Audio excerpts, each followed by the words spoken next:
much heavier hook right here that I'm going to use. I believe this is a VMC brand. I could pretty much tow a train with this hook. It's got a lot more weight in it, therefore it tends to serve as a keel a little more effectively. Again, I would do the same thing as I would do with any other hook. I would lay it in position on this lure to see how it should go in, come out the bottom here by my right finger, come out the bottom, and then return back up here by my left. I pinch this barb for a fish release, or maybe to release out of my shirt when I stuck it in that. Again, I go upside down. I like to go further than you think you would need to. Bring it straight back out, very directly representing that bend right there. And then just feed it through. I like that hook butted nice, that hook eye real nice and tight up against that body if I can. If it isn't, I'm not going to lose sleep, but that to me is about exactly where I would like it to be. Everything's nice and snug in there. Now I'm going to take and put that piece of foam in there so I can get a little bit of flotation in it. See if we can't make this a little floating and another neutral type of bait. This color, by the way, you've probably never seen a fish swimming around that color, but for some reason fish sure like to eat it. So this is a piece of foam insulation. It's used for door jams and such like that. It compresses and comes back. It's soft, therefore it collapses easy on a strike. Traps air very well. It's 3/8 inch diameter. I just kind of squished it a little bit and I can set it right inside the cavity of this bait. That way now I've got flotation in the top of it, the weight of the hook in the bottom of it as a keel, therefore I can fish it very neutral or very high in the water column. I'm going to pin it in. Usually I'll use a toothpick. In this case this is a toothpick, but it happens to be a plastic one. I just shove it in there. I could not care less if it's sticking out. I don't think the fish cares, so I don't care. I've talked about suspending bait subsurface or have that slow drop. This is a bait that's on the surface. It's got the tail sliced. It's floating completely. A short twitch, make that tail flutter. Brings it down a little, comes right back up. Very good wounded bait imitation. I can make a little slurp on the surface, make something to attract, and then let it sit there, and it's just a wounded suspended bait. Very easy to see, very easy to target for a fish. It's amazing how many times we'll get a really good strike when the bait is doing nothing, when it's just sitting there. We've got their attention with that little twitch, and now we're going to take a drink of a coffee and the fish eats.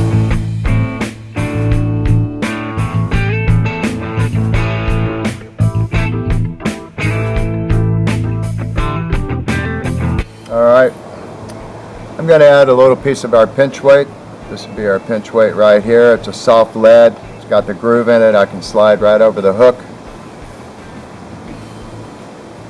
And then literally just pinch the tabs down.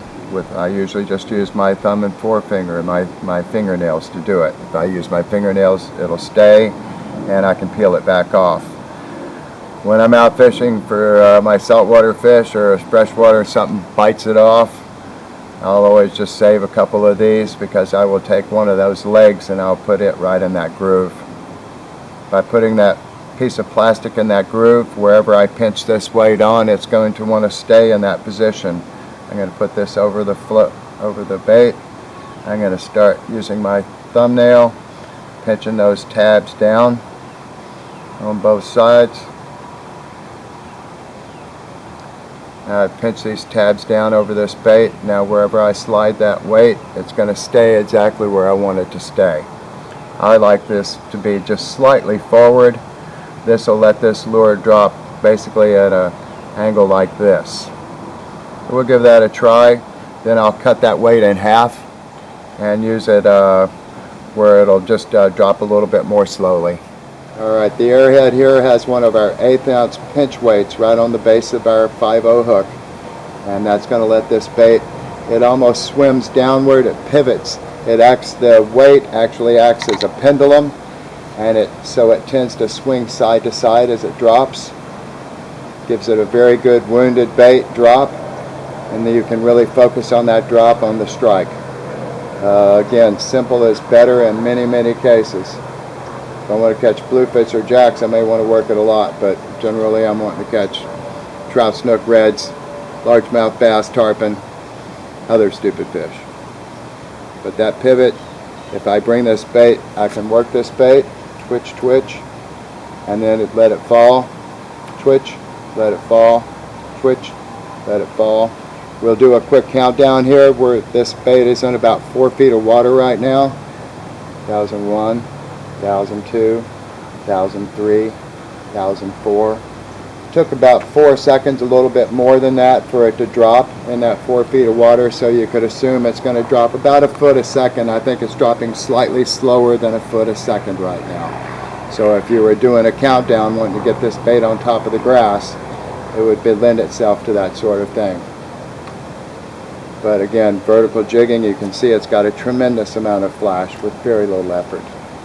That tail is relatively thin, so it reacts very quickly to the twitch.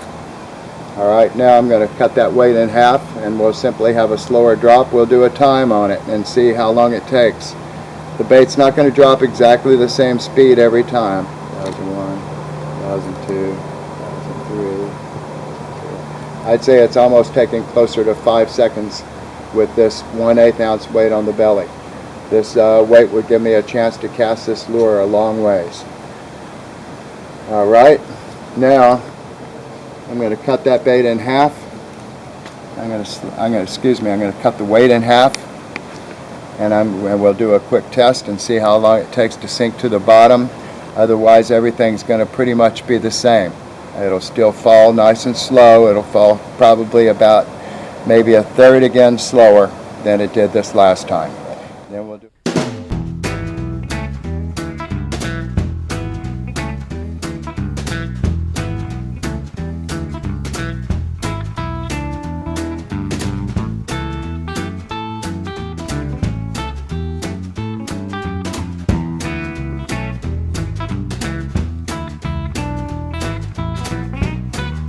I only have half the weight.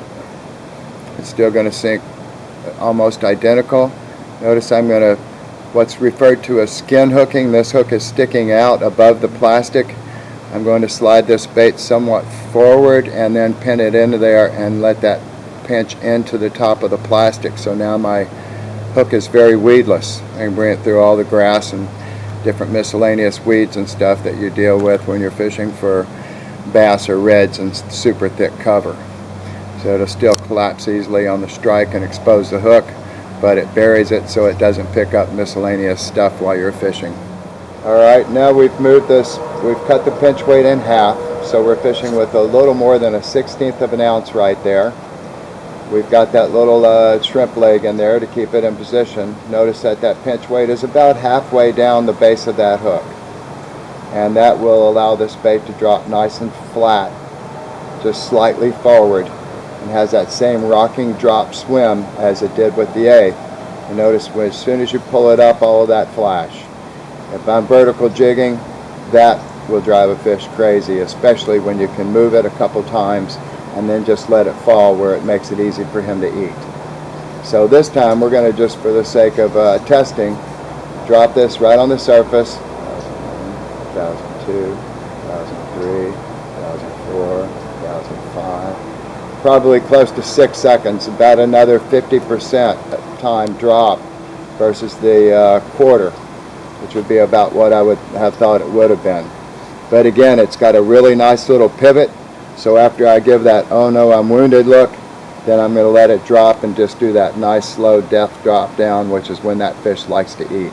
So boom, boom, got his attention, dropping, dropping, oh I'm sick and easy, fish eats. Lots of action with very little movement. Very important to us. And having that air trapped in there slows that drop way down, which I really like. I can always speed the drop up easily, just add weight. Now I'm going to take this same lure, I'm going to get my cutter, I'm going to take my scissors and slice it right here. Doesn't matter with me, I can do it with my teeth, I don't care. If you use what you got. If you got your teeth handy, I don't know if my dentist would like this.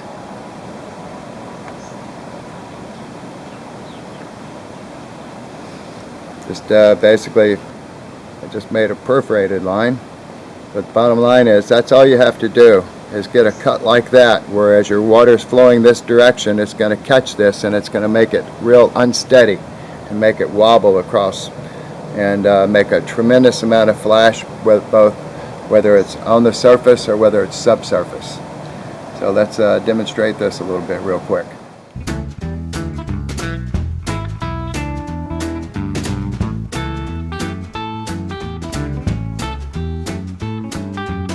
Now I've run just a more traditional jig head in this bait. This will fish just like we would any other type of jerkbait style bait when the tail is full. I'm going to let it go to the bottom, I'm going to snap it, hop it off the bottom, and it's going to dive back down quickly. It's going to be much more of an erratic presentation, hop, hop, and let it fall and dive. And again, I'll use a little lube knot.